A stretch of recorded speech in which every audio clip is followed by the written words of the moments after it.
G'day, folks. It's the coach here, and we are doing something unique this week. Not only have I just done an unboxing of dragons, I've never done an unboxing before on the channel, but I am doing something unique. That's right, folks. Look above. It has the War Machine logo. You never would have thought to see the day that something that is not Age of Sigmar is talked on this channel. We are talking War Machine, but not getting into the weeds of War Machine because I'm not a War Machine player. This is not a rebrand of War Machine, but I'm joined by a pretty special guest. I'm joined by somebody who has come from the War Machine community. Is it War Machine or Hordes? Because you've got War Machine, you've got Hordes, you've got Warmer Hordes. So Yeah, I got really confused. it's just two games. It's two separate games, but they play like together very like well. By the way, it's just call it Tom Guan. It's Guan, Yeah. right? Tom Yeah. Guan. Yeah. I didn't completely do the introduction. I didn't completely do it.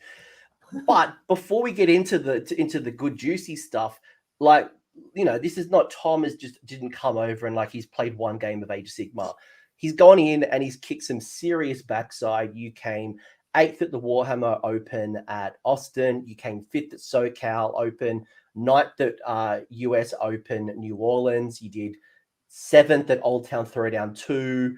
You've done a lot of good stuff. We won't talk about Michigan GT, but skip that one. we'll skip that one. But Yeah. I'm really curious to hear from Tom what his experience has been coming to Age of Sigmar, what he's kind of learnt along the way, what are the differences between our communities, and the other thing that I really want to know is what can we learn? What can we borrow and steal that's worked really well in Age of Sigmar, in War Machine, that maybe we could get exposed to and kind of enhance our scene. But Tom, welcome, g'day, introduce yourself. I've talked for like 2 minutes straight. Yeah. Hello. My name is Tom, and then this is like the first like GW game that I've seriously gotten into. I played a bunch of like 7th edition Warhammer Fantasy, like just like at the store level, and then played a very tiny amount of 40k at like 5th edition. This is like 10 years ago at this point. And then never really gotten into like the super like traveling competitive sides for those games. And then I moved, and then there was a local store near me that played a lot of War Machine and Hordes. Got into that, and then played very heavily, like for like about 7 to 8 years, just straight, just War Machine Hordes. Well, I saw you played in international teams, if I'm not mistaken. You either did really well or you won LVO and different things for War Machine. So you've got like a really good competitive background for War Machine, but you've also started making your mark. And I don't know much. I've watched some bat reps from like Mini Wargaming. I don't know if Mini Wargaming, how good they are in comparison of bat reps. I watched like Wargamer Girl. There's some really interesting bat reps. I don't really know what I was watching, but I do own one War Machine or Horde model, the Bathed Blight, the Blighted Bather. Oh, nice. Yeah. But I was going to use it for my Daughters of Cain. She's like this elf girl that's in like a cauldron of blood, and I was going to put her in my cauldron of blood, having a really nice bath. But that's all I know. All I know. So I'm very curious. Yeah, they have some nice models, but overall, I think the GW models are like much nicer to look at.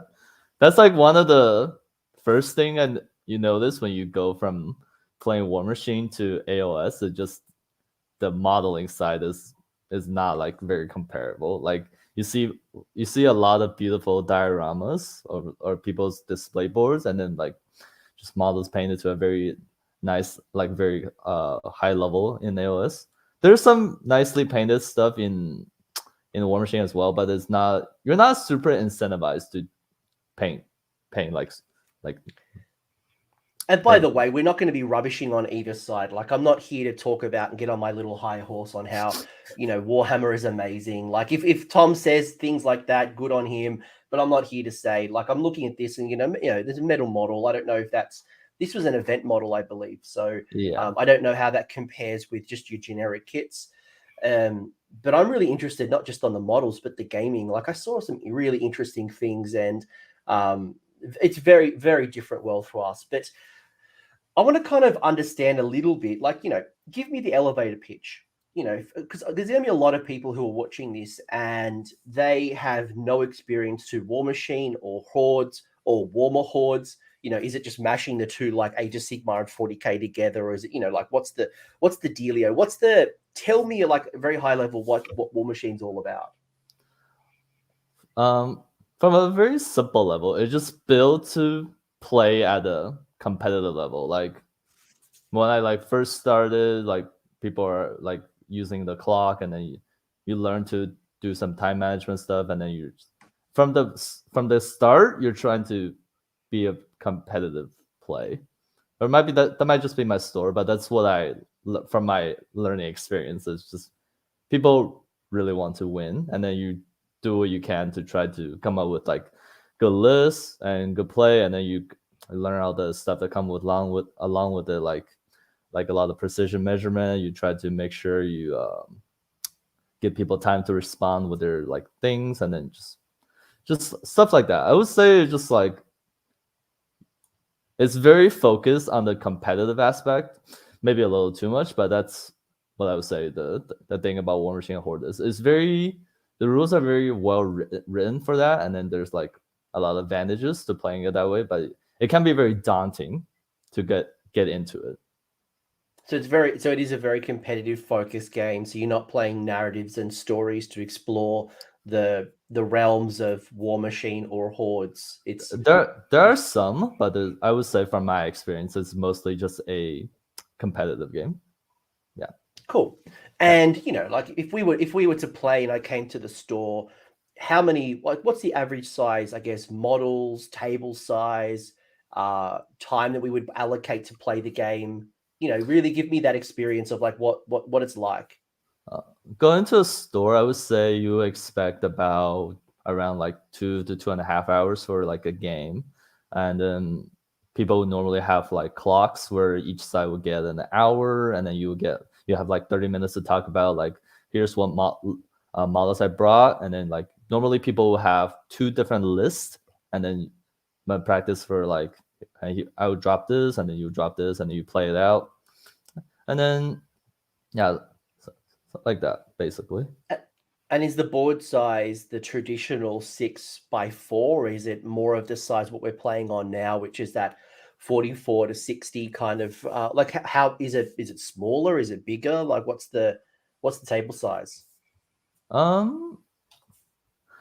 This is how I haven't played in a while, but I want to say it's Is it bigger or smaller? It's smaller than the AOS table. Yeah. Okay, so is it probably more of like a Warcry size, or maybe a bit bigger than Warcry? Yeah. So yeah, stuff like, yeah, similar, but yeah, and then you set up the table, and then you play, and then yeah.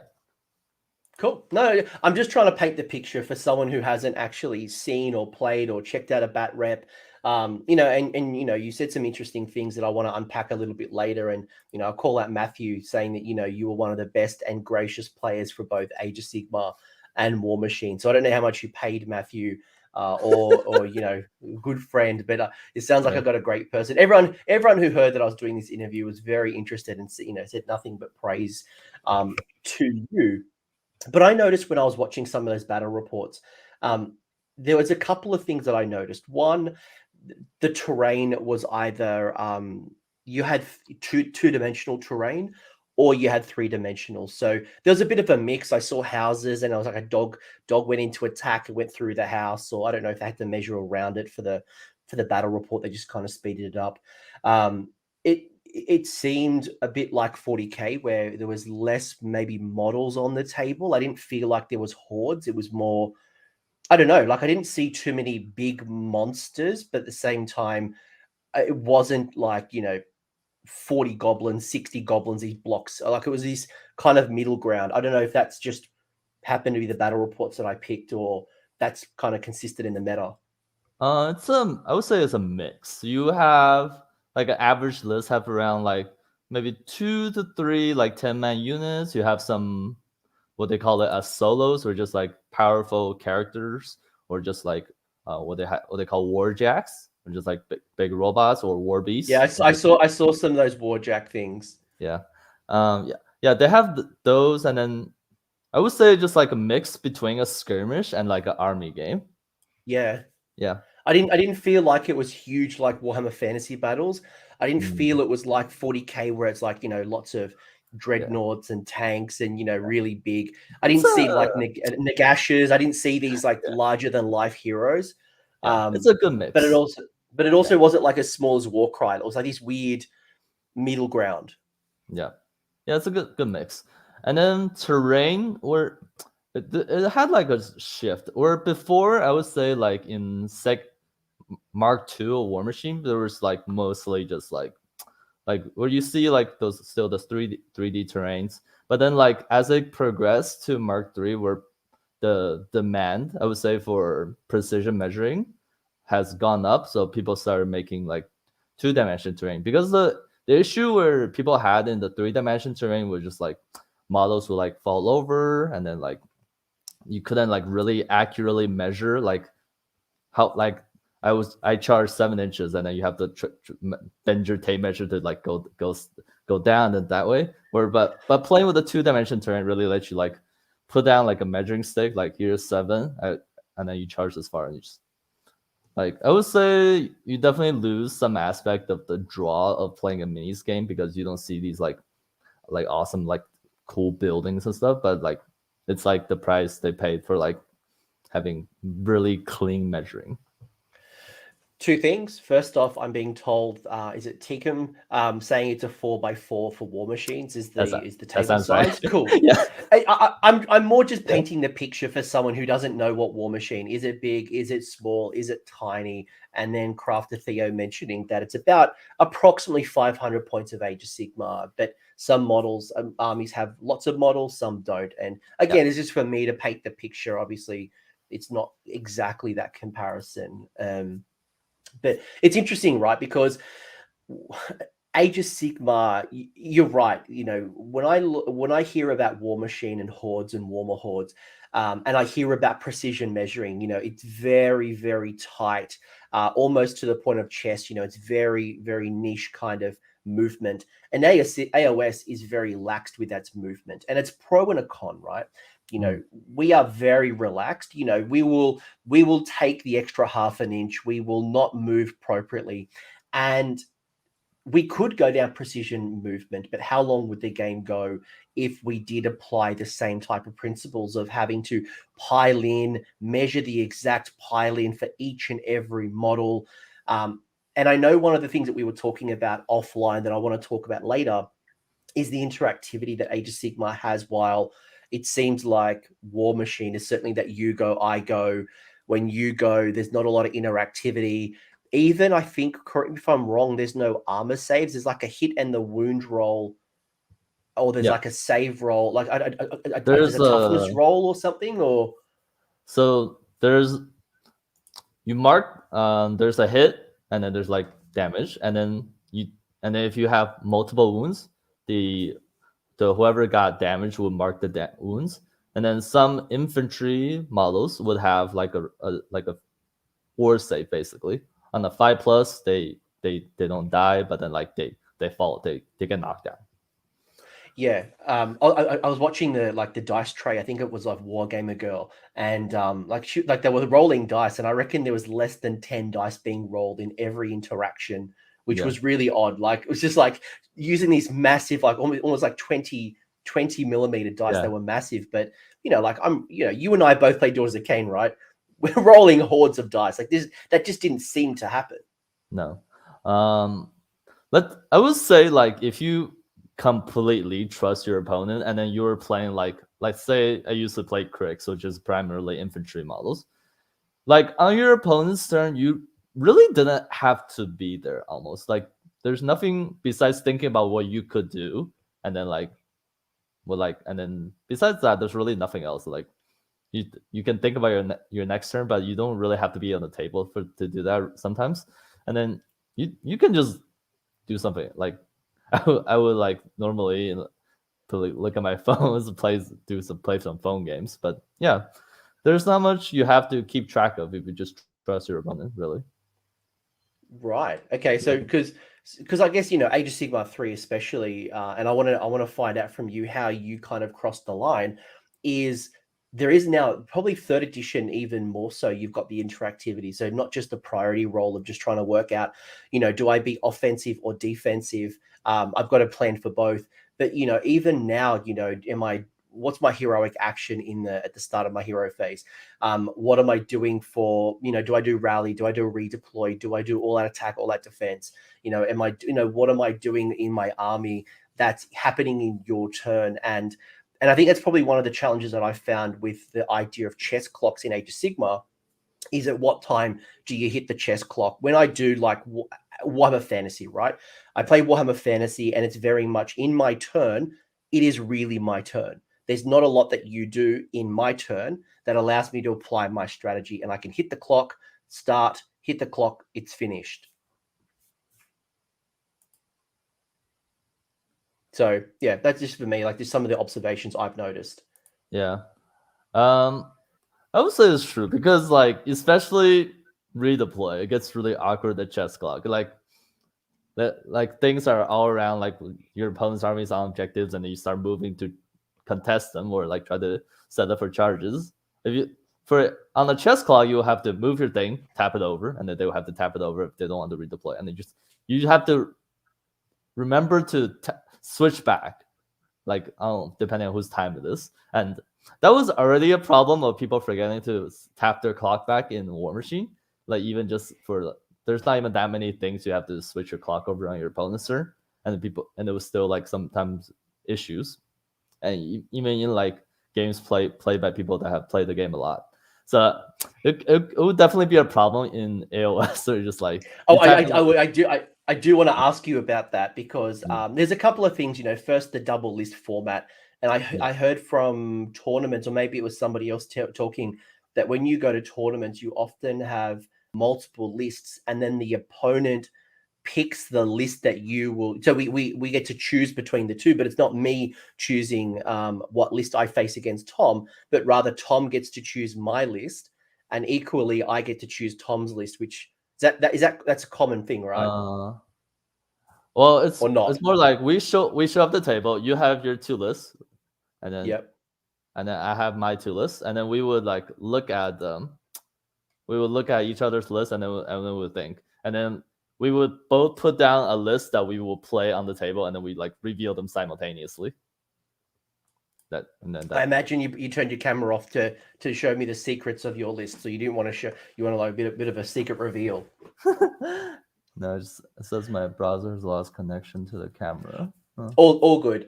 I think for me it's very interesting just to look at some of the meta, looking at some of the models, looking at the way the game played. It was interactivity. It doesn't look like a bad game. I hear there's some challenges right now, and I'm noticing a lot of Age of Sigmar players are crossing over. No, sorry, War Machine players are crossing over. So I think we've just lost Tom for a second. He'll be back in a minute.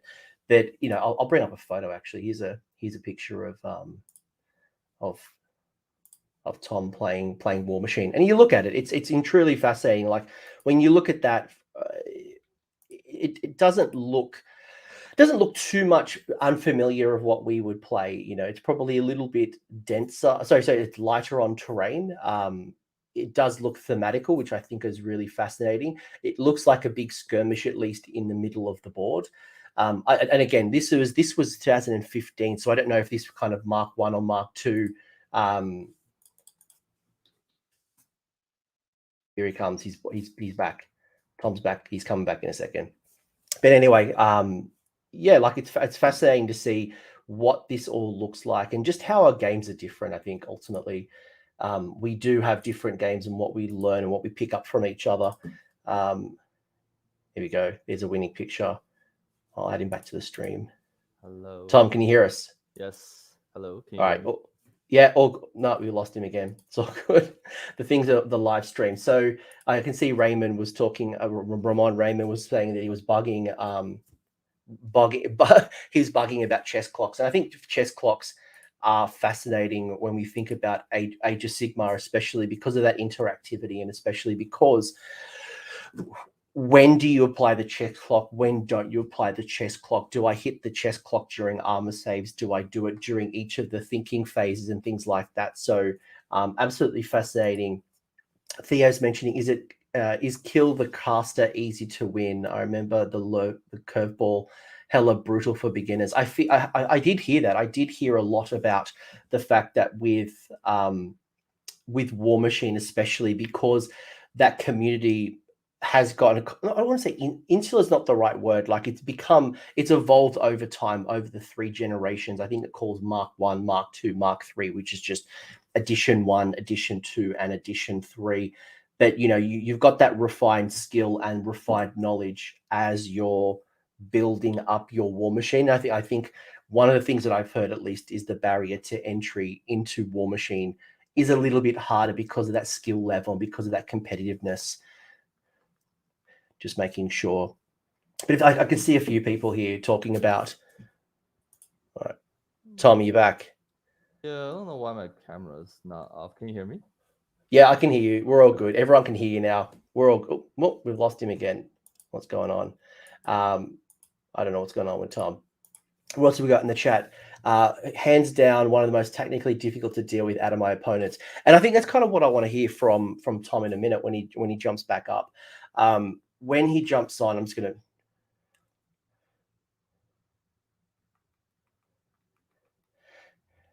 to. When Tom comes in, like, I think one of the things that I'm really interested to hear from Tom when he pops back in is the fact that he's been able to pick up Age of Sigmar so quickly, despite the changes and the differences in the game. And how is it from his technical thinking of precision and just analytical minded? It sounds a lot like War Machine has a bit more of that Magic the Gathering style of analytical planning. And I think that can be really good, especially because of that you go, I go mentality, but equally because, well, first the challenge of, well, I can't plan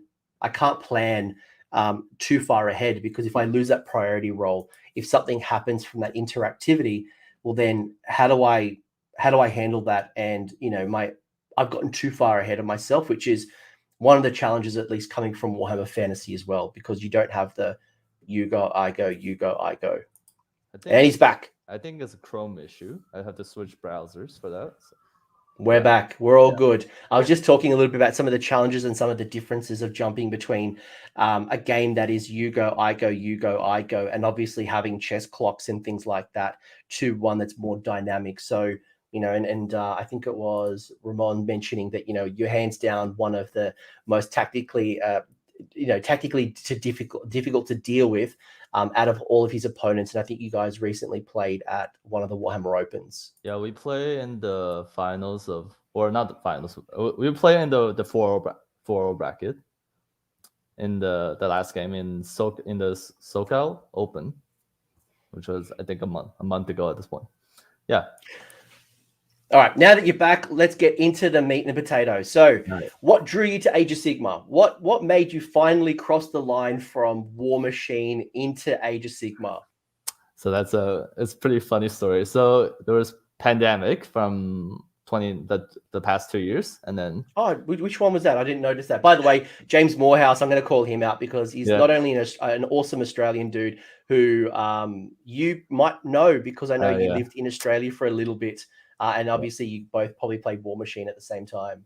Yeah, he's an awesome guy. We played a couple of times in War Machine, like once in Seattle and then once over in CanCon, which is awesome. But yeah, there was the pandemic for 2 years, and then before that, I played in the last War Machine tournament I played was actually in CanCon. It was like in 2019. Yeah, and then there I was 3-0, and I lost the last round to just barely not making to the top 4. And then I came back. There was a pandemic, so I didn't really do any like minis gaming for the past 2 years, and then just playing video games. And then in the last or earlier this year, when then AOS 3 is about to drop, and then local friends were like, "Hey, we're all going to start playing this. Are you interested?"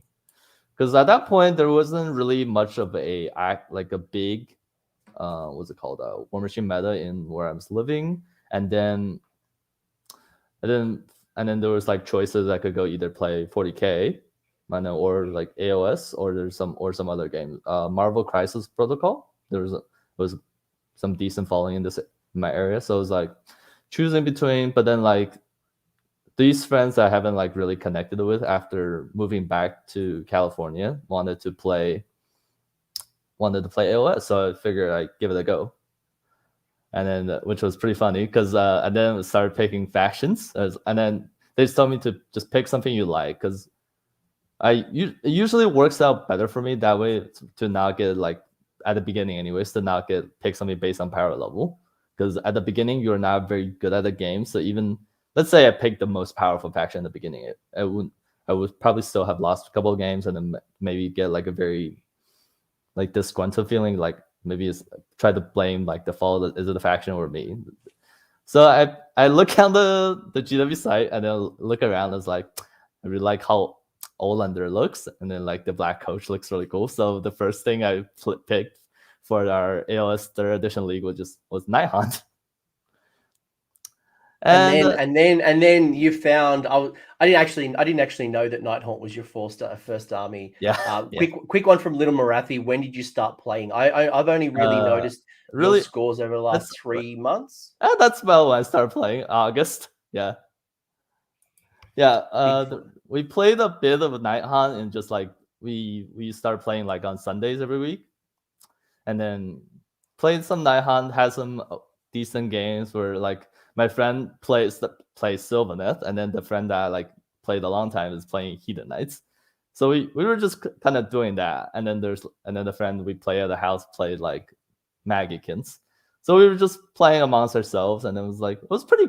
I would say I really enjoyed the interaction part of AOS, where it's like I try to, where some War Machine habit that like didn't work out in AOS is like I move things here to like get ready to charge, and then they will like redeploy away. I was like, and then that's not gonna work out well. And then and then stuff like that to try to get adjusted to it. And then stuff like trying to just kill models just because it's convenient to kill, but doesn't really serve a purpose in AOS, or like it doesn't really help me score battle tactics. Not even in a zone. So just like I just wanted to kill them.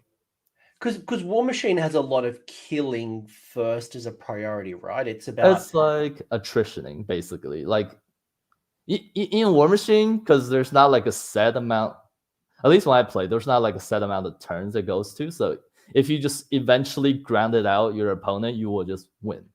Or that's just not true in AOS, because you're only playing 5 turns, or sometimes less if you're playing a lot, if you're just playing slow. So you need to win in 5 turns in AOS, whereas War Machine you can just kill stuff until eventually there's nothing left, and then you win.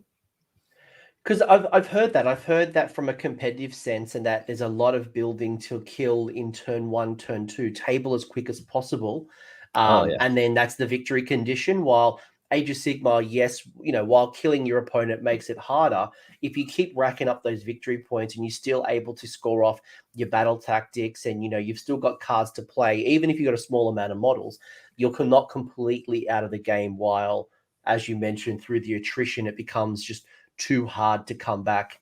Obviously, there's still Hail Marys, but it's just very focused on kill, dominate the board. And it looked like a skirmish in the middle, where Age of Sigmar kind of seems to play a little bit more around the table. Just that's at least my observation. Yeah, AOS is more, you have to really figure out how you're gonna win. Because in War Machine, if you just play the game and then just like make good decisions based on killing models and not like staying alive, and then just like trading optimally, will generally win you most of your games. Or it works in AOS to some extent, but that doesn't always work in AOS. Whereas there was a game I remember in the Michigan GT where I killed my opponent's Nagash on like the very first turn, but then in the round 3, our battle points was actually even. And that's it, right? Like, you can lose a bunch of models, and it can still, like, even like, there's been plenty of times where I've been playing a game where I've lost over half my army. It might be still 3/4 of my army, but you still win off battle tactics and victory conditions because you've been able to find ways to score those points. Even though you've got less models on the table, you're racking them up, or as you've said, you're redeploying, you're denying your opponent from scoring theirs. Yeah, where I usually have a pretty good sense, just like I would say instinctually, like who's winning in like a War Machine game. It's like kind of hard to tell sometimes in the AOS games, where I could be just down like nothing left, right? And then but my score is I scored a lot of points previously that would probably still carry me to a victory if I just do like some couple of things here and there, like maybe like Savage Spear had to like score points on my opponent's side of the table and then just try to like barely eke out that objective. So I tie up stuff like that. So what are the commonalities and what was similar? You crossed the line and you painted your Nighthaunt, and spoiler alert, you're now playing Daughters of Khaine. So you've found yourself in a top meta army, which is good. But what was the common things, or what was the things that were easy to jump over because of the War Machine experience? The easy things were just things I can pick up quite fast, or just like it's still like a minis game fundamentally, so like movement is still like a very fundamental skill you need to have. And then there's some, even though the dice math is very different between the two games, but you still kind of get like a sense of like, hey, I'm doing this many attacks into this thing which has this save, and I hit on this. Like I can still do some of those numbers quite easily because just like you're used to thinking about stuff like that, even in War Machine, and then like you just have to switch the variables in AOS. And then just like moving models is obviously just like a thing you have to know in either game, even though it's very precise and tight in War Machine. And then like it's like you said, it's kind of like you can generally just move to like an area, and then like you both agree upon like, hey, this is Island 9, is it contesting, just like it's still like good like feel. I can still get the good feel for the game, like just based on like experience of playing minis games. What about building your army? Like, is it very similar with, you have a bunch of troops and you have maybe a hero that can synergize with the troops and they've got abilities that make them better? Is it, you got things like fast cavalry and things that can come in from reserve and be summoned? I know one of the battle reports I was watching, I think for every one model that unit killed, they got to spawn another model. So the unit kind of grew. So is there those same type of things? Do you have big monsters to draw from like a list construction point of view? I would say that kind of like led me to I wouldn't say incorrect, but just like different. Whereas before, I would just very first thing that draws me into like building AOS lists is like just putting models with like the best stats to killing models in a list. Where that's kind of like the trend in War Machine. Just like, all right, this thing, like in AOS, for example, would just be like something that would like hit on like twos, 1-on-2s, like these very like high number killy things, but then I might not have do other things very well. So I'm initially very attracted to those kind of things. So you're looking at stat lines, like pure, just like hit, wound, rend, and save type of characteristics you would be drawn upon, right? They're the most killy things. They're the most consistent. Yeah. I'm going to add them in my list. Yeah, it was like, for example, I was just like looking at like some synergies like melee snakes, right? Or blood sisters. Because I thought like, oh, they have 3 attacks each, and they hit on 3s, 1-on-3s, run 1/1 damage, and then if Marathis or Shadow Queens in combat within 18 inches, they get an additional attack. And then at the end of the combat, for every model that's alive in my unit, I roll a 3+, they do more. It just seems like a lot of like damage potential from that one unit. So like originally I thought like, oh, this just sounds kind of like insane, basically. Like, and then you can put, and then what happened? And then did that change at all as you got some experience?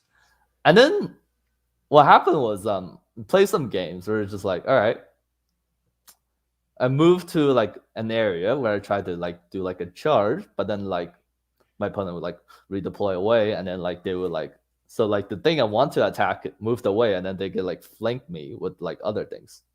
Then this melee snakes are not like the most like resilient unit. They only have like a 5-up save, and then they have like a 6-up ward. So like those kind of things will happen. We're just like, oh, it like things will just start like, oh, this does not work out like how I wanted it to, and then So I start the math thing, what we call maths hammer, Yeah. it doesn't always play out. You know, you think of the range potential, like, oh, if I get all these models into combat, they're going to do X amount of damage if I calculate it. But when it actually hits the table, it doesn't always play out. Yeah, I would say especially like melee units because of redeployment. Like, so you have to like really have a plan to deliver something like that into something you need to for them to hit. Which brings up like it's something like the fast cavalry, whereas like those kind of units initially was just like in my head was like, why would I ever take them? They don't seem very good at killing things. There's like some stuff like I would say like the Shadow Stalkers, like it's a perfect example of, you know, like you look at their stats, they're like, okay, they're really mobile, they can reposition, and then they're hard to get rid of because of the -1 to hit thing. But then they don't do much damage. So it just, and then like something like Doomfire Warlocks also, like they move 14, they can cast some spells, they get +1 to unbind stuff, but they don't kill a lot of things. But then like as I started to play more and more, those things become very valuable because like you throw them into in front of something, now they have to like find a way to deal with them, and then you can put stuff you actually want to deliver behind them. So that was like I would say a very cool thing for me to like figure out in a game. It's like, oh yeah, this is nice to like get to deliver your like beat sticks, I would say. Yeah, I think if you look at the statistics of any model, I think you start to realize that, you know, you can't just win on killing. You No. can't just, you know, like maths doesn't always play out. And every best plan, and I want to find out a bit more about that first redeploy of yours. Is you probably had this perfect strategy. I'm going to do this thing that's going to lead me to this thing. Then I'm going to charge here. I'm going to do this, and then I'm going to catapult onto something else. And the moment they do that first redeploy, because you banked that battle tactic or whatever it might be, you're like, oh, what do I do now? By the way, Crane Duelist, thank you very much for the donation, much appreciated. But okay, yeah, tell me about the first redeploy, like that first experience where you're like, what? Yeah, it was playing Nihon against Hedonites, and then trying to kill a Keeper of Secrets, and then it's like, because it's not like a very tanky model, and then it could do damage, but then I have like these like cool setups to try to get to it, right? So I moved like Black Coach to be like around like 5 inches away, and that's I thought cool, move my Black Coach there, and then I can move my Blade Gas Revenant, follow it up, and I have 2 things to charge it, and then my opponent redeploys the Keeper away, and then now my Black Coach is like stuck in like a place with nothing really to charge around it, and because it's like there, and it can't possibly move out of the way on my turn. Now I have these other things that has to move to where to charge other things, and now it can't move there. So it's just like, well, now I have to like readjust my plans to like move around it. So went from like kill a Keeper, get pretty good board positioning, to now just a bunch of things stuck behind my own models. So how did you go from having, because I think this is one challenge that a lot of players, especially the newer players, when they start getting into this game, they have a really good offensive plan, but most people don't have a good defensive plan. They overstretch themselves on the table. They never think about what happens if I lose the priority role. What happens if my opponent, as you said, you know, I pick Slay the Warlord and I'm going to go kill your general. I set up the perfect charge. And then, you know, just before you go for the charge, I do the redeploy, and, you know, I don't have the range, or I don't have the CP to kind of reroll, whatever happens, right? Most people struggle to think and have a defensive and offensive plan. And when you come from, say, Warhammer Fantasy Battles like I did, you have to think differently because it's not that you go, I go. So I guess I want to know from you, how did you adapt to that? How do you think about having a defensive or offensive plan, or how do you plan for things that might fail? So one of the things I would say I do pretty well coming from War Machine, it just I played basically all the armies in War Machine and Hordes, which gives me a perspective of trying to think what would they do in if the position was flipped. Like if I'm playing against the army if I'm playing against myself, or like if the position was switched, what would I do? So it lets me, in that sense, it gives me like makes me, what's it called? It lets me position in a way to make it difficult for the opponent to do what they want to do. Now in AOS, I'm trying to slowly build like a database in my head to try to do that. Like, all right, say like I'm playing dollars into let's say Deepkin. Like, what do the dollar player not like? And then like I need to put out these like individual annoying models so they can't like hero face shoot me, like stuff like that. It just, you have to really think about what your opponent wants to do in the turn and then make it difficult for them. Like, and then you build your game plan from there. Like I find that pretty effective because at the end of the day, but you both are trying to score 5 battle tactics, and then making sure the easy one, the one that involves killing your models, difficult for your opponents to score, it can probably lead to the most victories. Like, how do I protect my battle line units? How do I make sure my monster doesn't die? Like, and then how do I make my general like annoying to kill? Like stuff like that, I would say. I think it's a good question to ask. Like, what would my opponent do if Mm. my opponent won the priority role? What would they do here if they wanted to charge my shooty snakes, my my wizard, my buff wagon, chariot, whatever models I have in my army, my Hurricanum or whatever? Could they get to my Hurricanum? What would they use if they wanted to pull down my Hurricanum, which is a key support piece in my cities? How could they do it? Are there gaps in my deployment? Are there spots where they could get me? And what could I do to protect it? Do I have some chaff or some screens? Can I wrap it up on the table?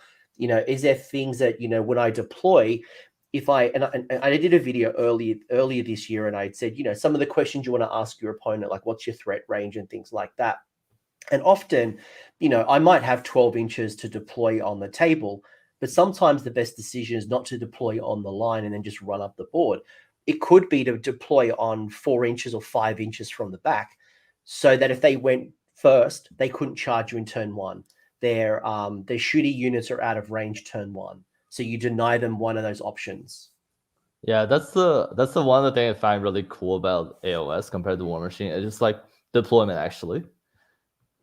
Because the board is a lot bigger in AOS, and then like depending on the missions, you have a bunch of areas to deploy in. So it's not, you don't get very similar deployments in most games actually. And then you like some games you will like make a very bubble wrap around things, and then you try to go second, so you make sure their stuff can't really get to the, like in Dollar's case, can't get to your bow snakes, and then they will get stuck on your Marathi, and then they'll get stuck, in my case they'll get stuck on the eels, and then you can counter punch that way. Like, whereas the thing, like going second in AOS is pretty powerful, I find, which is another thing compared to War Machine. Like the going first, since it's you go, I go, like going first is just so very powerful because you get to alpha them, and then you get to hit them with 100% of your stuff, and then they come back with 70% of theirs, and then you always normally get to hit your opponent with more of your army than they attack you back with, and then you can build armies specifically to like capitalize on that. Like everything in my army has a really long threat range, but they're all really squishy. But if you just kill enough of their stuff, it doesn't really matter. In AOS, it's really hard for that to happen because, like, unless you're Lumineth, it's like lol Sentinels and that's it. But outside of Sentinels or maybe long strikes, or Iron Jaws now obviously coming in, and they can do some good stuff, and they want to go for the alpha. They want to go up to the front of the board. Yeah. But you're right. It's interesting. A lot of people will want to go second in the first battle round because they want to go maybe for the first double turn, or they've got a lot of magic and you're out of range right now, so you want to take advantage. Like if you've only got 5 turns, you've only got 5 rounds of magic casting, so you want to make the most of those investments. Yeah, and then like especially on some missions where you can set yourself in a way, especially like daughters, right? If you set up your bow snakes that they can shoot 24 inches into the 6 inches of the objective, then they either don't score that point or you always get value from your Marathis command. So like stuff like that. But yeah, I find the being able to like deploying differently, like fundamentally altering like the outcome of the game really interesting. And by the way, James, we're not happy. People aren't happy with the Lumineth, not because of just the general state in the game. It's things like Sentinels, because there is no counter to Sentinels. They've got the longest ranges in the game with 30 inches. They ignore line of sight. They do mortal wounds. So any like lookout serve bubbles and things like that don't affect them because they're just fishing for mortal wounds on a 5+. So that's probably what people are upset about with Lumineth, and I think people want to play with their toys. And if there is no counter to playing with the toys, then that's when people start having a bad time. It's not the archers. Drop the line of sight stuff from them, like make them be impacted by terrain. It's probably a different story. Fingers crossed for the winter errata, I guess. Yeah, I don't think so. I don't think so. But from coming back to the original question, I mentioned what are the commonalities. So you are still, deployment is still key. Movement is this game is always, I've been saying since day one, and so many people who are playing this game will tell you that this is a movement game, not a killy game. But then the differences are the fact that you're probably building more of an alpha or a bit of a do the most amount of damage in turn 1 in something like War Machine, versus Age of Sigmars are looking at a little bit more of a long-term play, at least from your experience, because of you're incentivized to score the objective, while in War Machine you're incentivized to probably kill your opponent and take down those key pieces as soon as possible. Yeah. Is there any other commonalities you've noticed between the two? Besides that, there's not really a lot, because of the set turn orders in War Machine. You generally you can plan out like how things are gonna go after you like play the game a lot.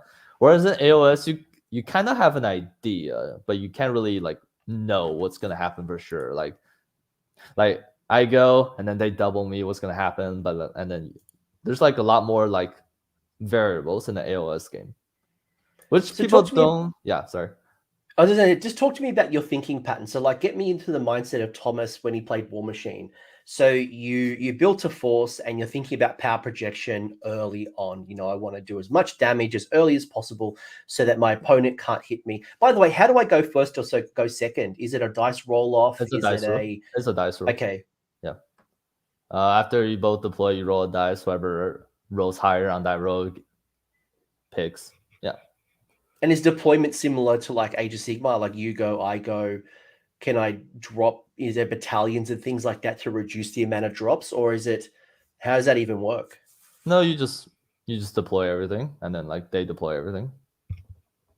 Yeah. Well, so we literally just rock up to the table, and you put your toys down. I put my toys down at the same time, and then we roll the dice. Or you roll the dice, and then whoever goes first deploy their things first, and then you everything. Yeah, everything. So how did that change your perception of the game when you then came to Age of Sigmar? And it's like one toy, and then you can start counter deploying. It's pretty interesting. Like as I play the. And James is saying that it's before deployment. It's been like 2 years. You do the dice roll to see who goes first. And then we drop. Yeah. It's more interesting once you know what opponents' models do in the AOS, I would say. Because like you're gonna ask questions, but then like you don't really understand, like unless they're like a shooty, you don't really like understand their what's it called, what they're gonna be able to do in the game. Like especially playing Night Hunt, they all kind of just go forward, and then they try to melee you. So and then, but as you learn the game more, you start to understand what each units are good at. Then you can start counter deploying. Like that's the heavy rend unit. I want to put like my chaff in front of that. Like that's the killie unit, and then I want to put it in front of their stuff really want to kill, like stuff like that. Yeah, there's a lot of counter deployment and a lot of strategy that goes into deployment. There's probably not enough talk about it, and I probably should do a bunch of videos. I really should around deployment because do you have the speed to get onto an objective and score early in turn one? If you need to get into the backboard, which units are going to get there? Do you have reserves? Do you have magic? Do you have, how many turns would it take a model to get to the backfield if you need to score that home objective? If you see, I don't know, like some hard hitting, Iron Jaws unit, for example, how do you deploy against Gore Grunters to make sure that they don't bash into your juicy stuff when they come at you turn one? What's the gap between your chaff versus, and you kind of learn this against KO, for example, when you play the Kharadron Overlords, when they drop down from the sky and that you've got to be outside of 9 inches. A lot of their weapons might be like 12 inches to shoot. So then if they drop outside of 9, and then you've got to create enough of I think it's like a 6 or an 8 inch gap, all of a sudden you've denied 3/4 of their shooting because you've pushed them out of range and they're only able to shoot at that chaff wall, not your juicy stuff. But there's a lot of counter deploying and that's where a lot of the game is won and lost in movement as well as deployment. Yeah, which I find very interesting to like the AOS to play, versus like thinking about it. Like obviously I still think about different what different lists do and then different matchups, but it's nothing really compares to playing out a matchup more so in AOS than in War Machine, I think.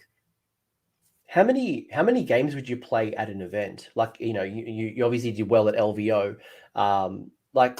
Would you play? Because we play 3 games traditionally. We traditionally either have 5 or 6 games at a tournament. We don't play 40K where it's 8 to 9 games. So, we only do 2 days, not 3. Do you play 3 games or more at an event? Yeah. So normally people would play just I think around 5 to 6 rounds in the War Machine tournaments, but at least for me, a day, or over the course of 2 days, basically. Okay. You will play 64 people will play till there's a cut to the top 8 for Masters for a Sunday, that kind of thing. And then they play till there's a clear winner. For me, I usually just play in War Machine. I play until I get my first loss, or unless that I know that can no longer qualify for the Sunday event. Yeah. And then you would drop out. Yeah, I would drop and then just go do other things at a tournament. Just because at least for me personally, when I know that there's nothing really for me to do or to possibly achieve in a tournament, I quickly lose interest to at least compete in that tournament, and then at that point just go do something else that interests me.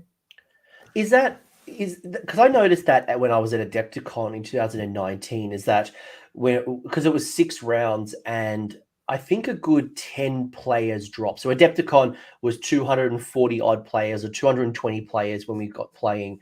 And after the first battle round, at least 20 players, I think it was about 10 tables worth of players, had dropped between game 1 and game 2.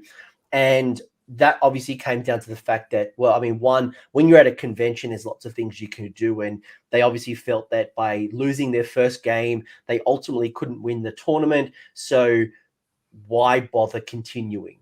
I don't know if that's the mentality. I didn't speak to those people. I think that's mostly that's the mentality. At least for me. I can't speak to why people drop at a tournament. There's various reasons. Maybe you had a really bad game, you just don't feel it anymore, and then stuff like that. Which is different in AOS, because even I have lost like first round. Like for example, I lost like the first round of the Old Town Throwdown 2, but still felt like compelled to play it out. Maybe it's have to do like the scoring system. Like you still could win some sort of a prize at the end. Yeah. Yeah. I want to come back to prizes in a second, but James, I think I agree with James. I think it might be an American thing. And I'm True. not saying all American tournaments. I'm not throwing shade at the entire of America, but I have played in England. I have played in Australia. I have played in America, and I haven't seen. Obviously, people drop, especially between day 1, day 2, when people have too much to drink and they don't want to back up to the tournament. But I did notice probably more drops that happen, especially because of the conventions and there's things to do. While at least in the UK and Australia, majority of our events are not based around conventions, which means that you've traveled to a location and you're there specifically to play. So if you drop, what are you going to do? Go home? Like you might as well play on. Yeah, like it might be something about AOS. Like even when I have lost like rounds, I still feel more like compelled to play. Maybe because it's just like maybe because like I just started playing recently, so I find it more fun, and I want to just get as much games as possible. That could be a reason. Is it the competitive mindset? Like if War Machine has such a heavily focused competitive mindset, again, Sigma has it, but probably maybe that's not the narrative of what most people come to an event for. I think in Age of Sigma, probably 10 to 20% of the field actually want to go to the tournament to win it. Majority of people just go out there to have a good time and to hopefully win more than they lose. So at least that's their goal. But do you think it might be that competitive mindset? It's kind of like, we got to win. And do I even get anything for winning? Like, is it cash? Is it prizes? Is it just like bragging rights? There's no cash, but it's like a combination of the other things. And then like most events in at least the US winning it qualifies you for like a invitational style event at the end of the year. So that's like the goal of most like competitive players, to try to qualify to play in bigger, more like tough tournaments, I would say. And then if you win that, because we have the Masters, like Australia, New Zealand, England has the Masters. America, if you're in the West Coast or the East Coast, you got the ITC ladder, and you can see, Thomas is ranked second for Daughters of Cain, and you can see, where your team's performing and things like that. The Midwest has their own system and how they do things. I don't know if the ITC kind of comes together. I know certainly for 40K, they do kind of, those types of rewards, and Magic the Gathering, you can go pro and you can make lots of money. 40K is starting to tap into that Magic incentive structure. And I know even CanCon in Australia, if you win CanCon, which I think is about 200, 300 players for 40K, one of the prizes is to actually go over to America for, I think it's LVO. So the incentive structures to win are probably higher in some other games. When I think of Age of Sigma, you get a trophy, you get a bit of clout, and you might get a start collecting box. Yeah. And then, or might just qualify you for something else. Yeah. Yeah. I think it's definitely just a mindset thing, where it's like so much of it is put onto like winning. So when you can no longer possibly win, like if it's like a new list that you brought to a tournament, you might keep playing to just try it out, see like if it works out how you wanted it to. But yeah, because Dimeb mentions, and I think this is kind of what I've seen in some other competitive scenes. It is in Age of Sigma. I'm not kind of like saying that it doesn't exist, but it's not as common. But Dimeb mentioning that dropping in Magic the Gathering is common. A friend would drop once that he's lost because he just couldn't, he couldn't win the event. So what was the point? And I think there's a matter of perspective and competitiveness, and the grass is not always greener. And you do see that. And I think, one of the things that I always found really interesting with Magic, I don't know if you're a Magic player, Thomas, but one of the things that I find really interesting is how quickly the meta adapts in Magic. It's super dynamic, and that's good and bad, right? Because for Age of Sigmar, if our meta moves as quickly, I've got to build my models. I paint my models. A lot of people have attachments to their models, and that's why people fight so hard to play with their old Hammer, Warhammer Fantasy, super converted kits, because the minute that gets nerfed, that's just not a card in a sleeve that goes back in a deck. This is something I put in hours and hours and dollars into that I have a connection to. I don't know if that kind of is in Warmachine or not. And, you mentioned the level of hobby is probably a little bit higher in Age of Sigmar versus Warmachine. I don't know. Do you have an opinion on that? Yeah, there's definitely that, where at least, especially in minis games, like if like things, like you said, if things move too fast, like then you start to like phase out a lot of the people, like you said, because there's a lot of prep that goes into what's it called that goes into preparing a list. Like you need to buy it, paint it, stuff like that. Like you definitely get attached to it, even if it's not like your favorite model, like, but you spend so much time into this versus you click a button on the website and then now you have your deck, right? There's not much prep into it. You might have to like shuffle it up, play a couple games with your friend, but that's about it. Yeah. So talk to me about the habits you had to break, because I imagine the game is very different, and there might be some Warmachine players who are looking at this video, making, I've seen a lot of players crossing over from Warmer Hordes, and I think from what I've been told, I'm not from the community, so this is not me saying it, but I feel I've heard that the state of the game is a bit stale right now, and there's some stuff going on. I don't know if it's the competitiveness or if it's the tournament scene, and I'm not going to get into that, but I'm more thinking about if someone is watching this going, I want to be like you, Thomas. You're my hero. I've got a photo of you above my bedhead. I want to be like him, and I want to cross the line into Age of Sigmar. What were the things that you had to break in your mind, or the way you used to play Warmachine, to get you to top 10 a whole bunch of events early on? One thing for sure, like, so in Warmachine, you win the game through scenario, and the other one condition is if you kill their warcaster or like warlock, like there's one model that if you kill, you win the game. So it's like a linchpin. So it's a linchpin in Warmachine. Right, I've got one. What is it like? Is it my general? Is it like just? It's like your general. If you kill the opponent's like general in the Warmachine Hordes, you win the game. So I really enjoyed doing that in Warmachine Hordes. So I would build lists to just funnel as much power into that specific attacks onto their one piece, and if it kills it, the game is over. And then like those kind of strategies usually result in like games ending in like top of turn 2. Sometimes if they move up too aggressively on turn 1 and you go second, you could kill them on the bottom 1. So that's why you project your power and you want to go first in Warmachine, because if you can project your power and take that linchpin, that warlock, the game is essential. Is it over or essentially over? It's over. Like it's like a chess. You kill their general, it's done. Oh. So that's a habit or coming into AOS. Like there's some really big models, like you kill like an Archeon, you kill like a Nagash, and then or like similar style models, right?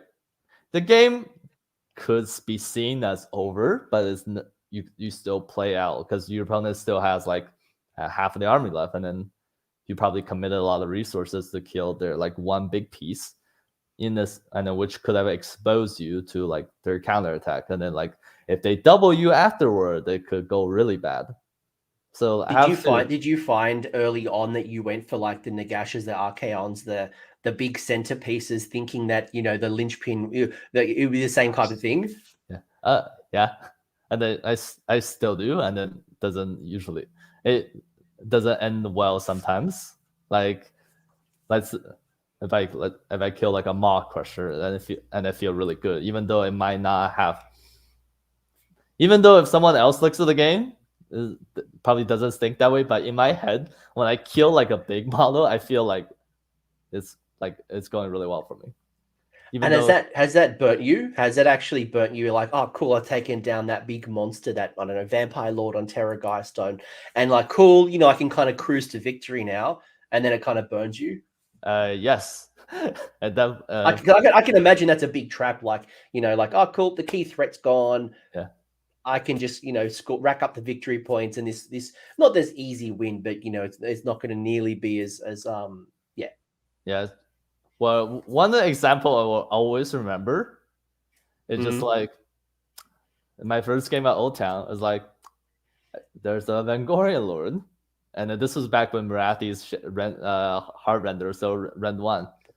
I'm gonna charge it, and then I cast Mirror Dance to teleport her there to then charge it, and then I made the charge, but then later on, like reflecting back on it, that just should not be a thing I should try to go for in any situation. Like that's definitely a thing. Was like before now I think about it, if I go commit something to like charge something to charge like their big piece, I need to think about like, is it A, if it works, is it worth it, and B, should I even be going for something like that? Not just because it is like a big model. Yeah. Anything else that you kind of had to break? Because I imagine that's huge, right? That's a Yeah. big thing. If my one goal is to in chess, checkmate and kind of take down the king, it doesn't matter how many pawns that I kill. As long as my path to glory, I can get that king. Age Yeah. of Sigmar, cool. I lost Marathi at the bottom of turn 2. I can still win. There's been games where I've lost those key pieces, my Phoenix Guard, my bow snakes, whatever is in my army that is my killer unit, and Yeah. I lose it early for whatever reason. You can still win in Age of Sigmar. Yeah. Another thing for me, at least, is just make sure to when I kill something is actually useful, not just because it's like, hey, it's model out of position, I should kill it because why not? Like that kind of thing. It's like does killing this thing help me score a tactic? Is it like about like make sure that things I do actually like serve a purpose instead of just I picked up like 150 points and they can't kill my 150 points. So and just like in terms of like attritioning, like obviously you can still win games in AOS just by killing a lot of their models and then like getting good board position. But I think it's more important that you reverse that to try to achieve the good board position. But what do you need to do to do that, basically? Yeah. Yeah. So you obviously had to rethink of objective play and look at this more of a long-term game. And I think to tell boys kind of, this is kind of the thinking that I would have to you would be, what's that core skill, that trait a new player would need to learn to improve? You mentioned, I'll let you think of your answer for a second, but I'll call that something you mentioned earlier, and that was experience. Getting some experience and trying to find out what other opponents do and trying to get a little bit, because often I find players have the right idea, just the wrong time of execution. So just because you had a certain plan today and it didn't work, well, maybe you shouldn't have used it against this particular opponent, but against another opponent, it would have been perfectly fine. So it's often about the micro decisions and the situation as opposed to my plan didn't work. Yeah, I would just say for like at least in AOS, is just trying like the goal of the game is to score 2 or more objectives than your opponent on every turn. Make sure you do your battle tactics and then preserve your grand strategy. And then like if you think about what you need to do those things, it makes the game a lot easier to think about. Like versus like trying to figure out this like 6 feet by 4 feet board, you only have to think about this like 6-inch area next to the objective. Like that's the only thing that matters for to play for, and then whatever your grand strategy is. Like for me, usually is hold the line. So like make sure one model of any of your battle line unit lives to the end of the game. Then you score the points. Like all the battle tactics requires to kill a model. Like maybe like try to like trim down some number of units of their battle lines, do some number of wounds to their like general, start working on the monster, and then the next turn when you do go for those tactics, it makes it a lot likely. Like it's a lot easier to kill like 3 witch elves than to kill 10. Yes. Like, stuff like that. And I think that kind of comes back to what we were talking earlier about, like planning for the future, right? Yeah. If I traditionally like to score, let's say broken ranks, I've got to kill a battle line unit to score my VP. If I start planning for that in turn 1 and turn 2, I might do a couple of chip damage to it. And, like 10 Witch Elves, for example, most people wouldn't spend a command point to rally on a couple of Witch Elves. It's not a good investment of a command point. I chip a couple, but come turn 3, turn 4, I'm not trying to kill 10 Witch Elves. I'm trying to kill 3 or 4. That's a much easier battle tactic to do. Or, if they do redeploy, cool, I can still shoot you because I'm not trying to shoot off 10. I'm trying to shoot off 3 or 4. So I've always got that fallback and kind of fail safe to score that grand strategy or that battle tactic. That's probably one big piece, and just planning ahead and thinking about what can I do to, and I really liked what you said around just thinking about my objective is not to kill my opponent. It is to score my 5 battle tactic points, which is in most scenarios, it's, 1, 2 or more on the objective. It's the battle tactic, and then preserve the grand strategy. So no matter what I'm doing, I've just got to do that. Yeah. Just making sure whatever you do falls under one of those categories. Because like in the beginning of the games, I would just do a lot, what I would consider now a bunch of like random things. So like trying to get a good angles to charge on their like unit that's really hard to kill, but there's none of the 3 types above. Which is like a good thing also in list design. Like putting things in a list that's not a battle line, a monster, or a or your general. And then if you force your opponent to have to deal with it, then it's good. It's good for you because it doesn't really help them achieving what they need to do to win the game. Which is why, like, K-Knight Shadow Stalkers, for example, in Daughters is such a good, screen because, if you kill my Shadow Stalkers, well, I mean, I'm sad, but I'm not giving away broken ranks. And that's where, like, I've been talking to a bunch of people and they've been getting some of the Underworld's warbands, for example, and they're a really good screen because often they're not battle line. There's no conditions for battle line, and they're cheap enough to screen. And if they stay on the table, awesome. If they die, who cares? That's not going into the juicy stuff, and you're making the victory conditions for your opponent just a whole lot harder. Yeah.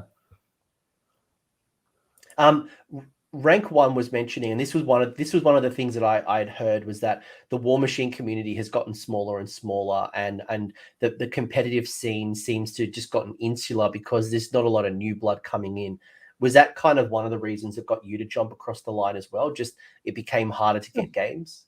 Yeah, just the area I moved into. Like there's War Machine games available to play, but it's like in very like far off locations. Like whereas in AOS, I can play in like game stores 5 minutes from me.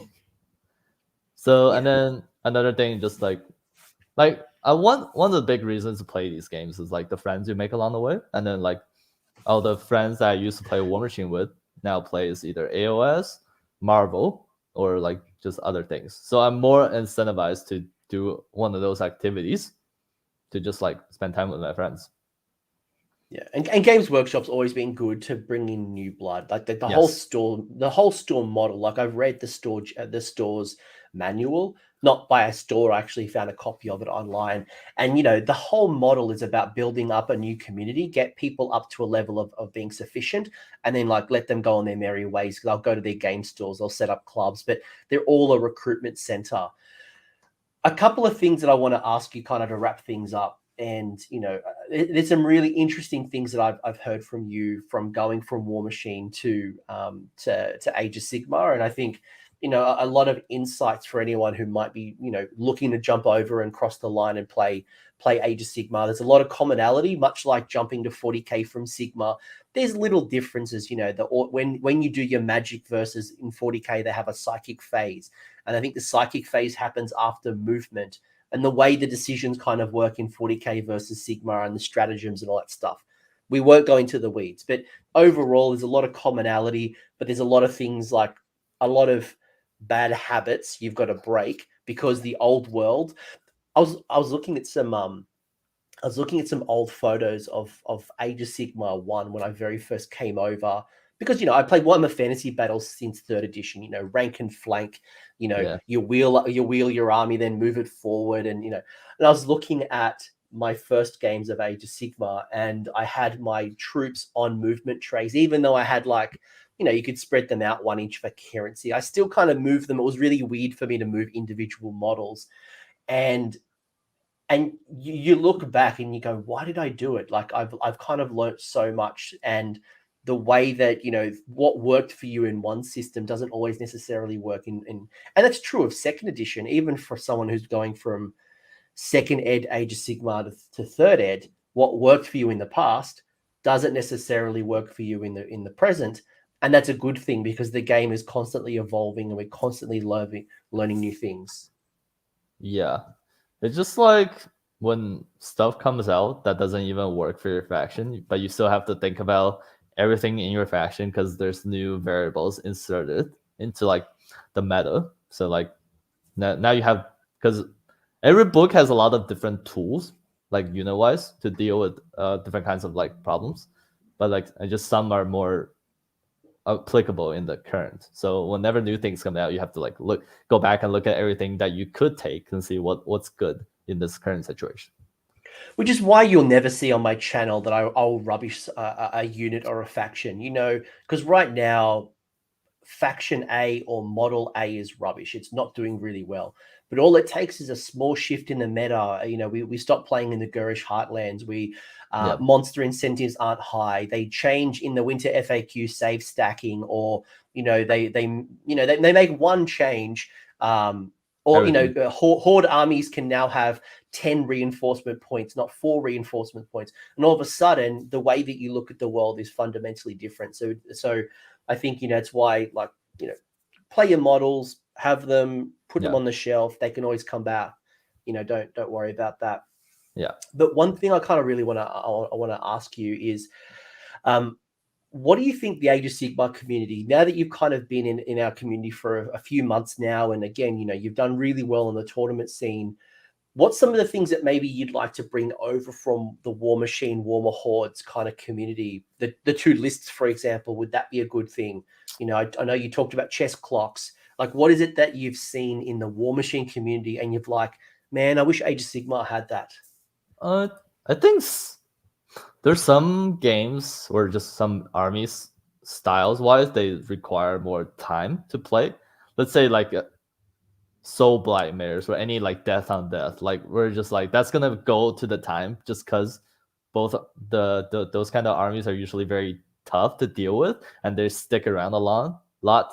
So maybe like sometimes you need better time management in those sense because you want games to finish regardless of the result. You want any game in the tournament to go to like 5 turns. So time management could use some improvements. It wasn't actually that big of an issue from what I have seen. Like I would say like 90 to 95% of games go pretty well. Like they finish on time, so on. But like there's some games where just like I walk past some games that are like they call time and then they're still on like battle round 3. So why do you think that is? Is that because War Machine players, because of the competitive mindset, they practice really hard and then they come to win and they're tighter? Is it because of like what do you think's driving? Because Jack agrees, and I would agree with you as well.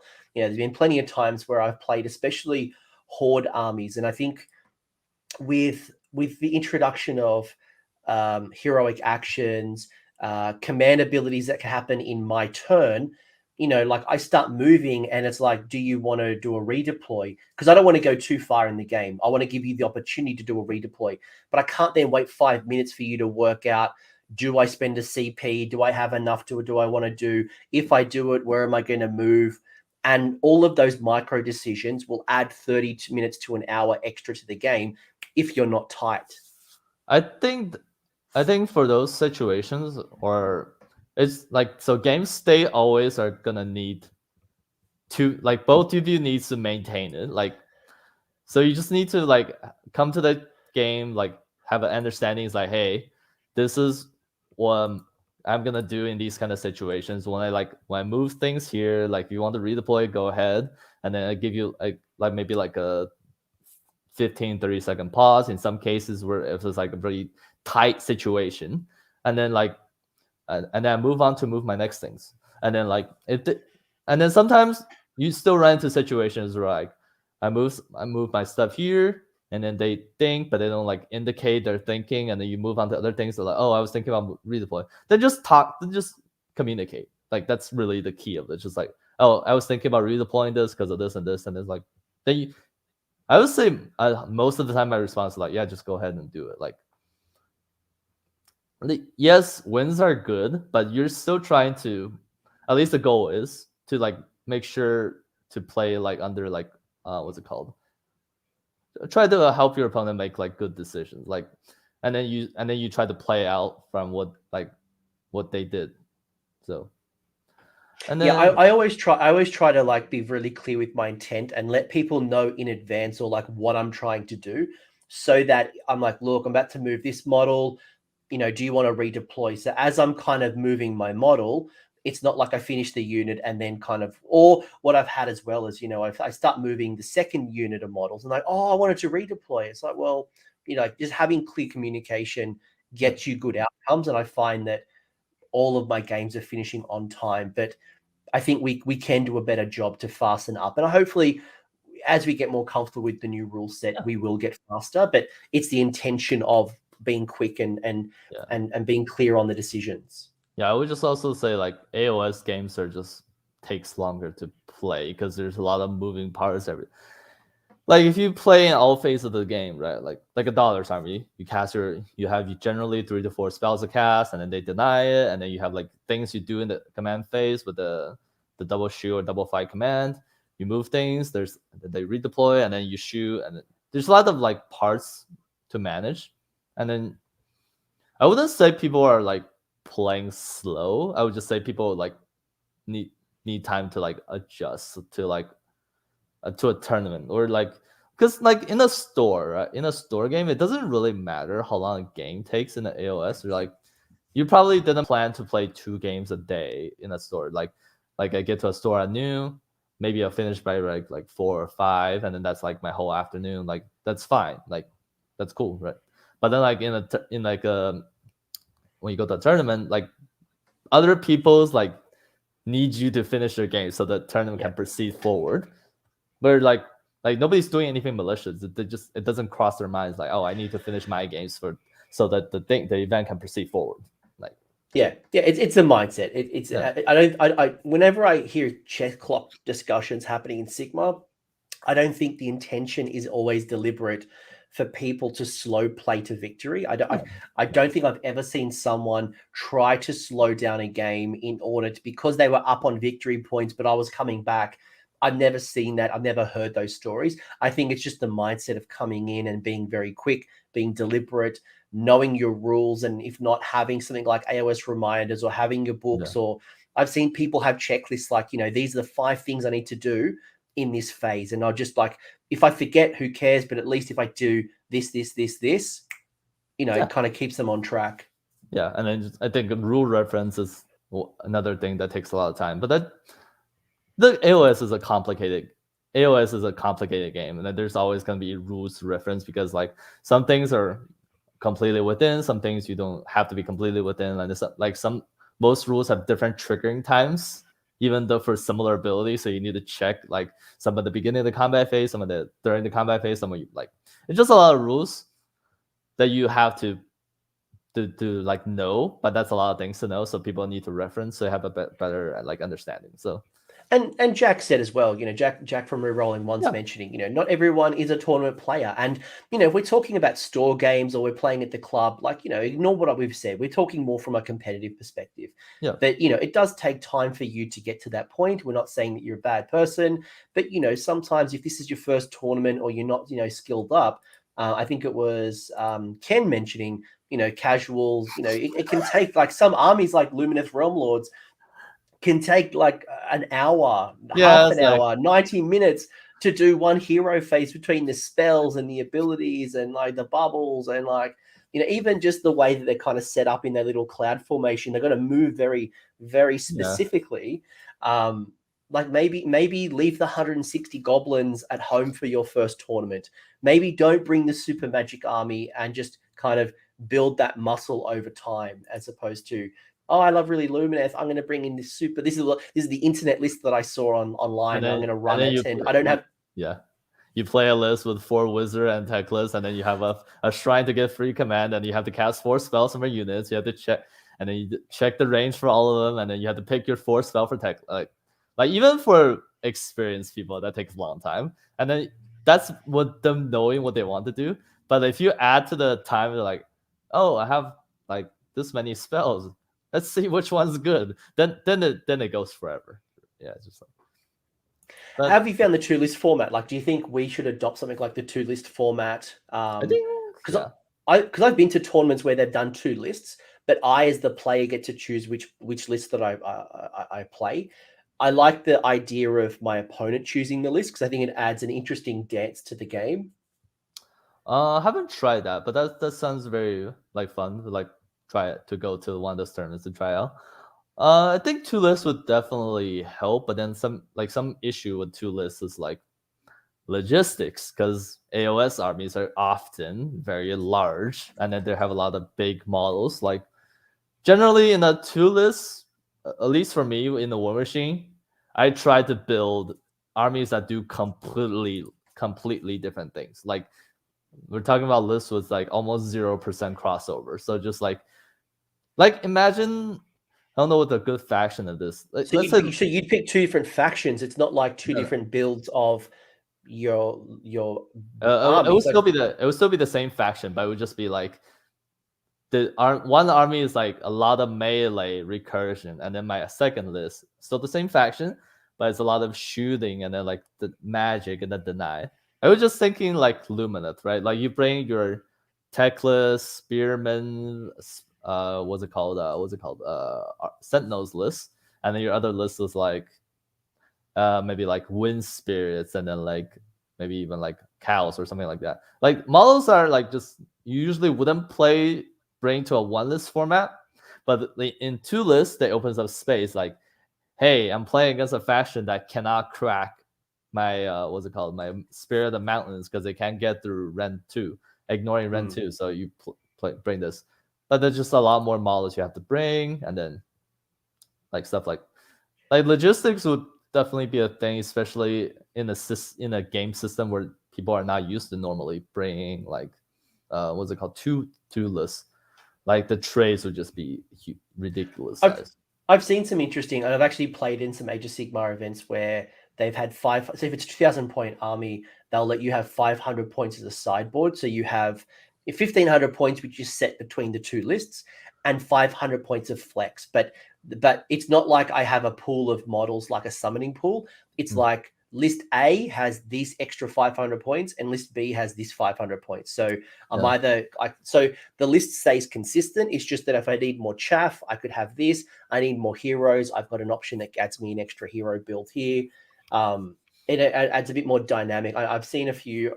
I know other games have more sideboard shenanigans, but I think you're right. I think sometimes if you go too different, it just slows down the game. It adds a lot of complexity.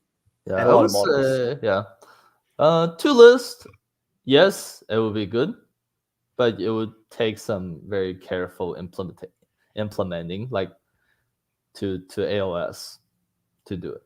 It would definitely be good if most people that goes to the tournament are okay with the idea. Can you put your mic? You knocked your mic. Sorry, you just You're good.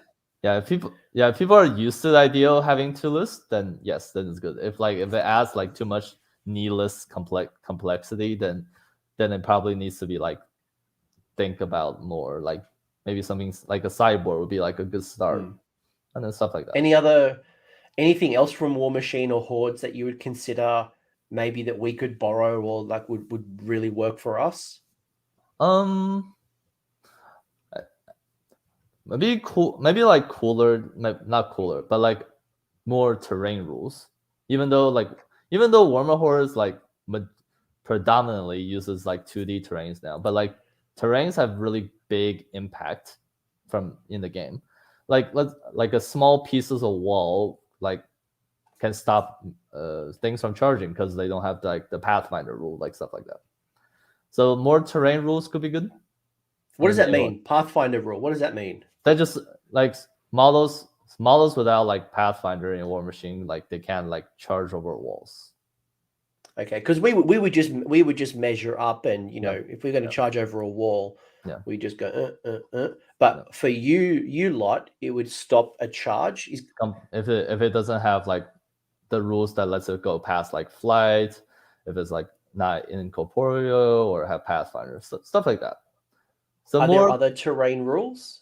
Yeah, like the forest rules, or this is where I should have just checked. That's all right. That's all right. If you don't remember like all of them, I'm more thinking because I hear some people really like the Age of Sigmar terrain rules. They love the simplicity of having 6 different options. At the end of Age of Sigmar 2, when we had 12 options and we had enchanting and commanding and nullification, people went, "Whoa, that's too many rules. That's too many terrain rules."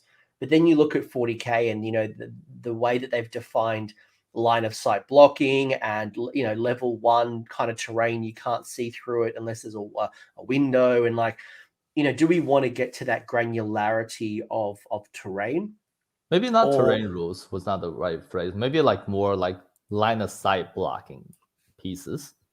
So because what's it called? Shooting armies are quite strong in this game because there's no like penalties for shooting into combat, stuff like that. So more line of sight blocking terrains could be good to maybe make the predominantly melee only armies better. Is there a lot? Yeah. Okay, interesting. Is there a lot of in War Machine? Are you building more melee, or are you building more shooting, or are you a bit of both? I would say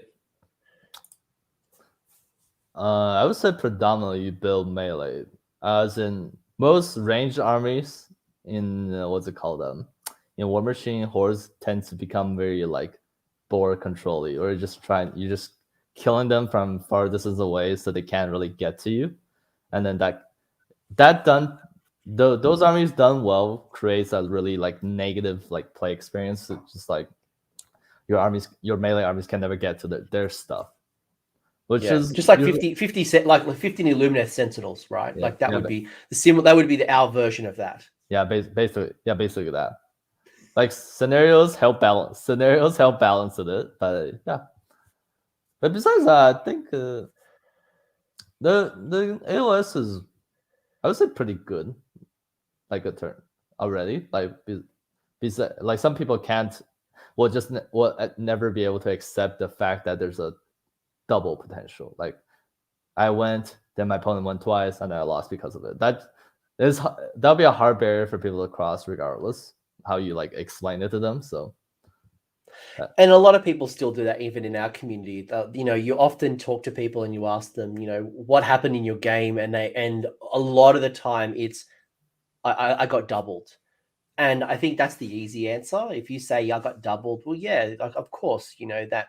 But at the same time, you had the ability to be double. You could be doubling someone, and I think it's often the easy answer, but it's not necessarily the right answer. And if you are finding that you're losing your games because of the double, I would challenge you and say, well, maybe it's the tactics you're applying that allowed your opponent to double you and take out those key pieces. You overstretched. You didn't have a plan.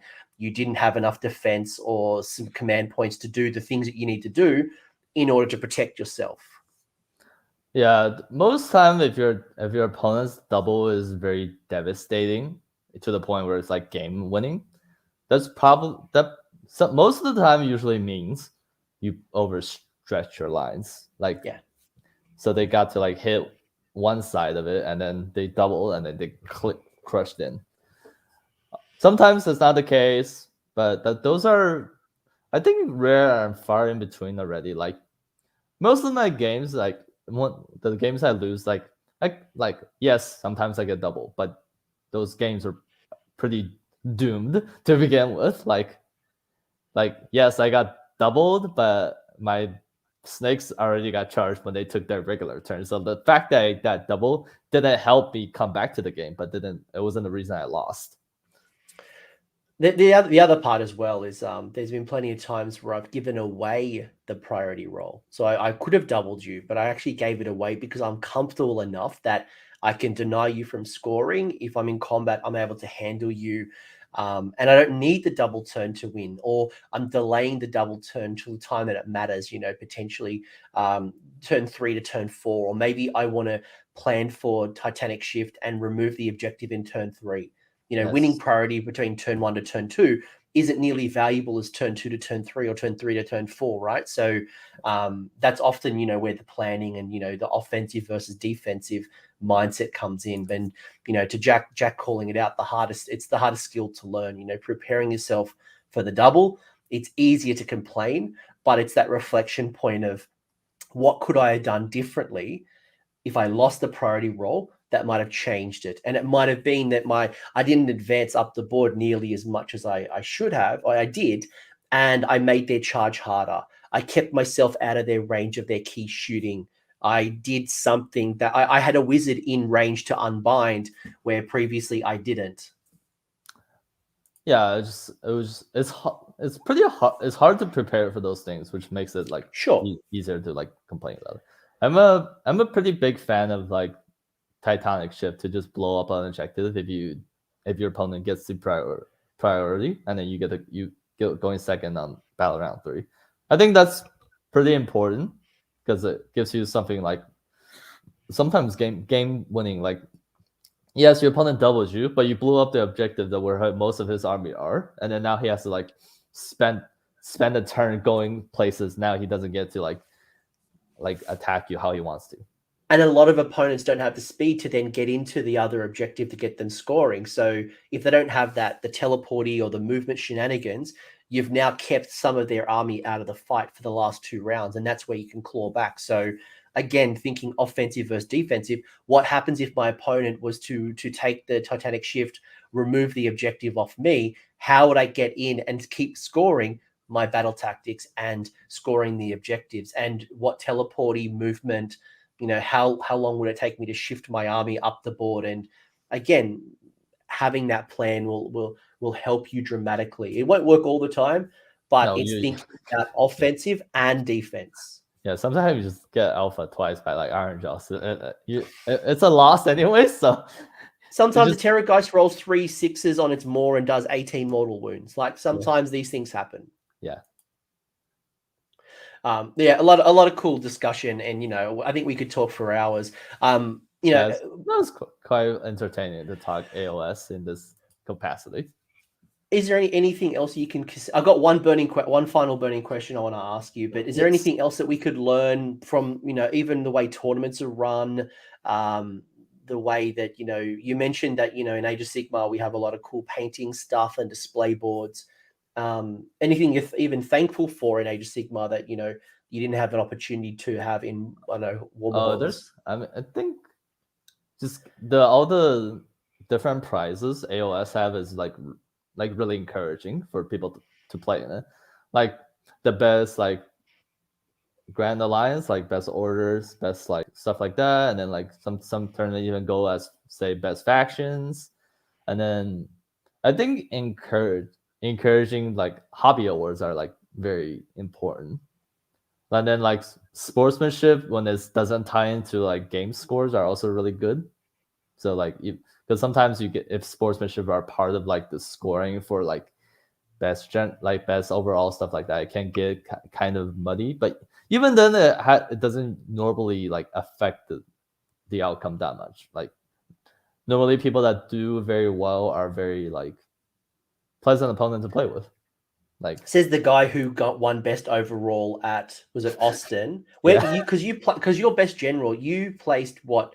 You placed in top 10 for best general. Yeah. But you won best overall because of your combined hobby scores. Or I think it was hobby score and like battle points, because and because I think like a 50 of a battle a hobby score, I think that's like pretty base level, and then scored a lot of like battle points, because in that tournament I scored 24 out of 25 battle tactics and then missed one grand strategy, so that helped a lot.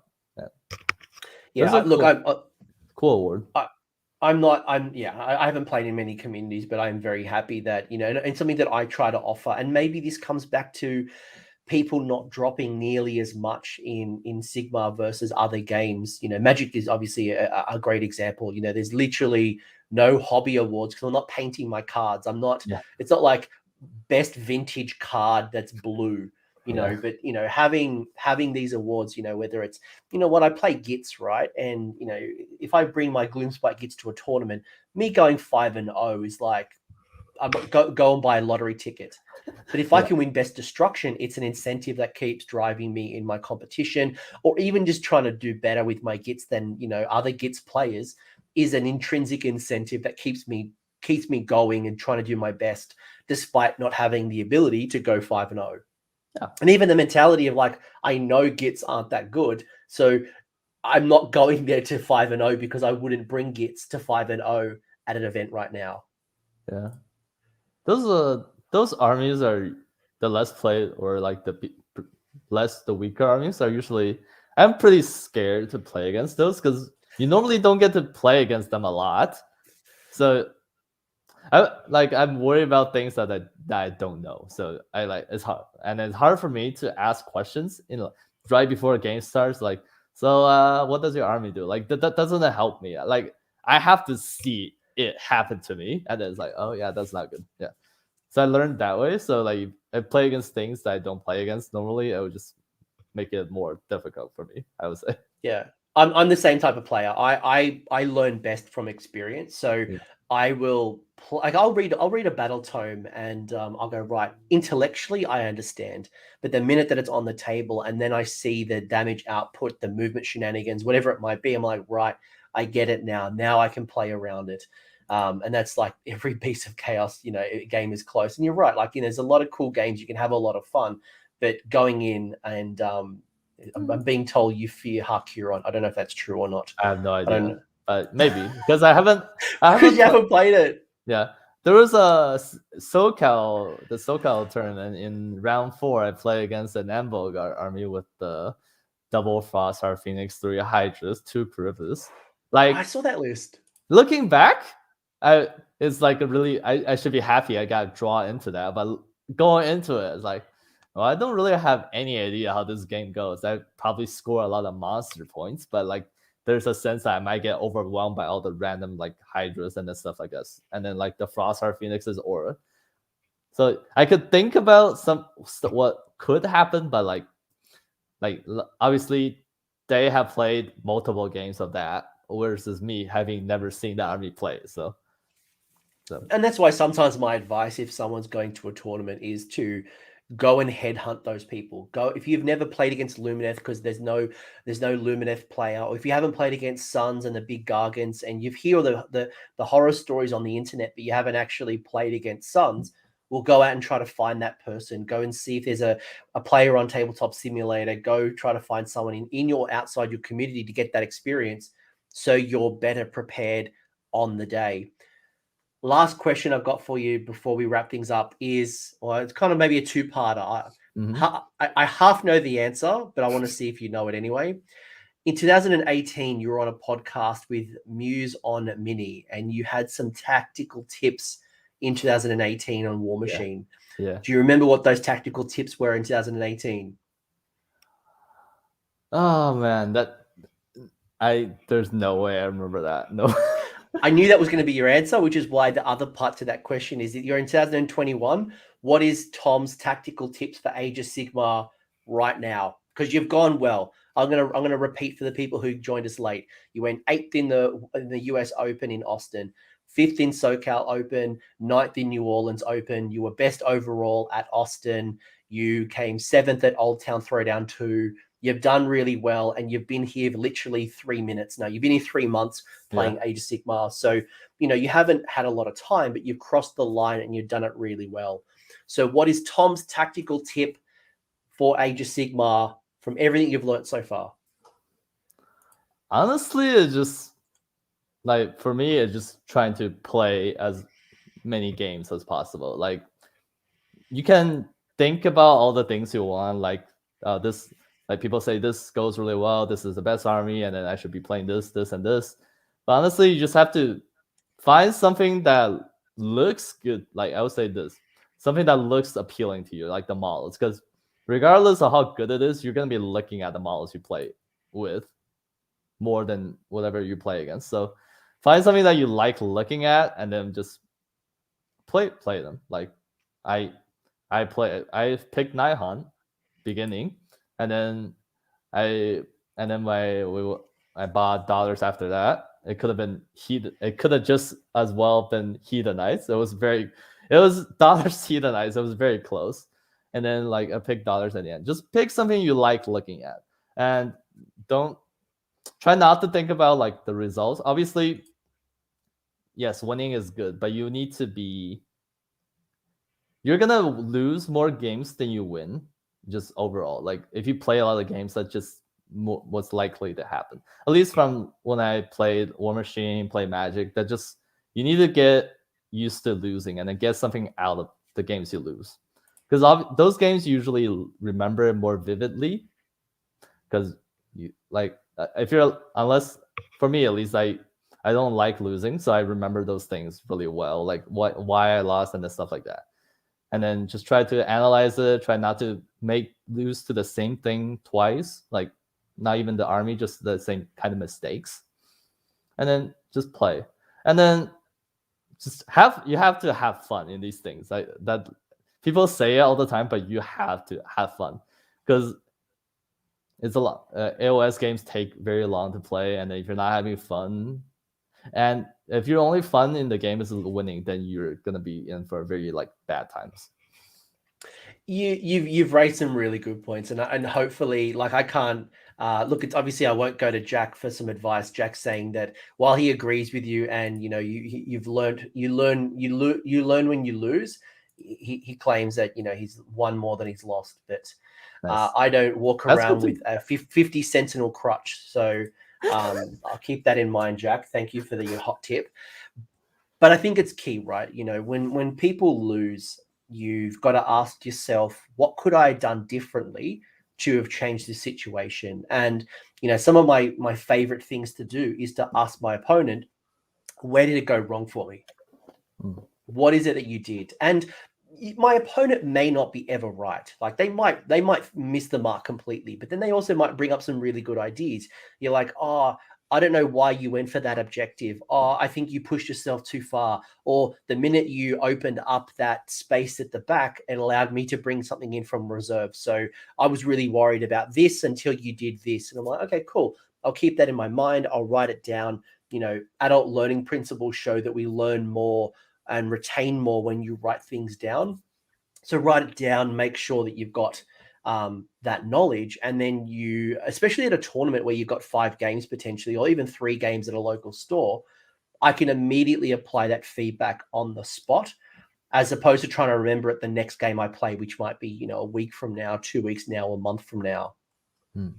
Yeah. And yeah, love the game. So you just got to keep playing and then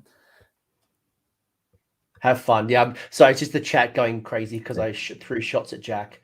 But if Jack had an open invitation to join the channel to talk to me about something, so maybe he can return serve and come back on like he was meant to in August.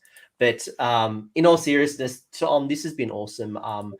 I think I'm not a War Machine player. I certainly have played other games in the past. I think there's always something we can learn from other communities.